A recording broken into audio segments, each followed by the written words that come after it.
est-ce que aujourd'hui des gens qui ont une aspiration peuvent se dire bon, mais moi je vais me mettre en quête d'un de ces maîtres pour arriver. Moi je crois que la porte est fermée à personne.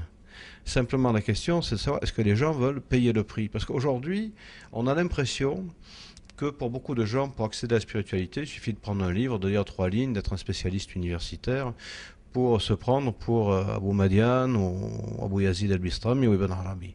Or, ce qu'il faut bien comprendre, quand même, la chose sur laquelle il faut insister avant tout, c'est que tous ces gens-là ne sont pas arrivés, mais ça, ce ne sont pas des gens qui sont arrivés dans la facilité.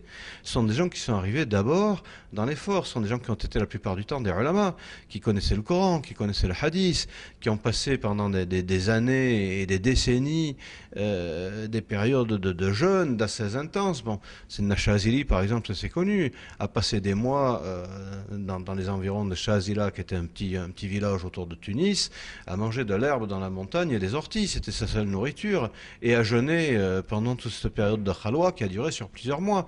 Bon, est-ce qu'on peut décemment aujourd'hui demander à un disciple, vous voulez devenir Chazili, très bien, allez vous installer dans la montagne pendant 6 mois, bouffez les orties, jeûnez le jour, veillez la nuit, faites des khalawat en respectant les modalités que votre chien vous a données, et peut-être vous arriverez à un résultat. Je pense que la question, elle est là. S'il n'y a plus de Chazili aujourd'hui, c'est qu'il n'y a plus de volonté, il n'y a plus de himma pour faire un Chazili. Et s'il y en a encore, et vraisemblablement il y en a, mais ils voient très bien que leur entourage n'est pas du tout disposé à adopter et à épouser ce mode de vie et ces conditions pour pouvoir accéder à quelque chose. Donc je crois que la question, c'est pas tant de savoir est-ce que c'est possible aujourd'hui comme c'était possible hier. Kullu man sara ala ad-darbi wasal.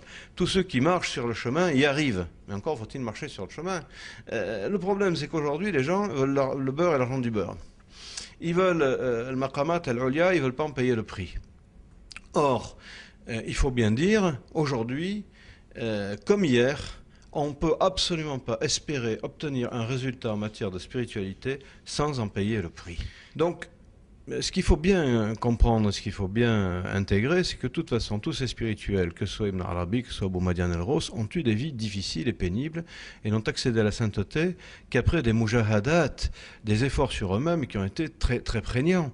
Donc aujourd'hui, ce qui était vrai pour Ibn Arabi hier, l'est a fortiori pour nous aujourd'hui. Donc il ne faut pas s'imaginer pouvoir accéder au maqamat al-ulia sans soi-même faire un effort sur soi et sans s'astreindre au minimum, au moins en partie à ce à quoi ils sont astreints. C'est là-dessus que je terminerai. Je crois que arrêtons de planer, arrêtons de se faire mousser, excusez-moi l'expression, en rêvant de choses qui ne sont pas accessibles tant qu'on ne veut pas en payer le prix. Le jour où on sera disposé à en payer le prix, on verra peut-être les fruits qui vont avec, mais tant qu'on n'est pas prêt à faire cette démarche, eh bien il ne faut pas rêver. On n'est ni Ibn Arabi, ni Abu Yazid el-Bistami, ni aucun de ces grands saints qui, encore une fois, ont passé leur vie à faire des mujahadat terribles. Il suffit de lire leur vie pour se rendre compte de ce qu'elles étaient, et je crois que ce sera ma conclusion. Walhamdulillahi Rabbil Alamin.